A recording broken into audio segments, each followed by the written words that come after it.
కోల్వరి fever ప్రపంచమంతా పాకింది. ఇప్పుడు తెలుగు కథానాయకుడు నితిన్ సైతం ఇదే బాట పట్టాడు. తాగుబోతు రమేష్తో కలిసి కోడిపాయ లచ్చమ్మది అంటూ పాటకు పని చెప్పాడు.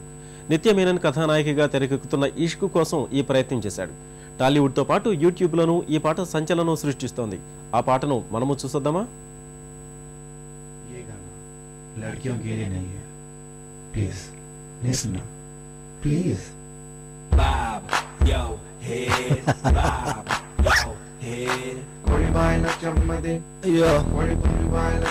అరే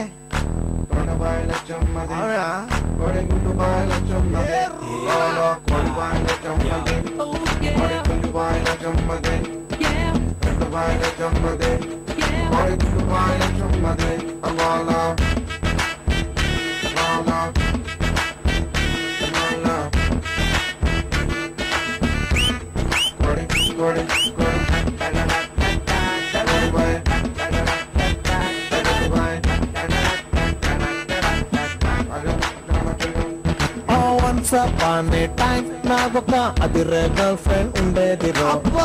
ఇద్దరి మధ్య అగుడవై బ్రేకప్ అయిపోయింది రో. మూడే దొబ్బి పబ్కి వస్తే అమ్మాయి కావాలన్నారు రో. స్టాగుతూ ఎంట్రీ లేదని నో ఎంట్రీ బోర్డే పెట్టారు రో. ఏం చెయ్యను బోలో క్యా కరో బాయ్.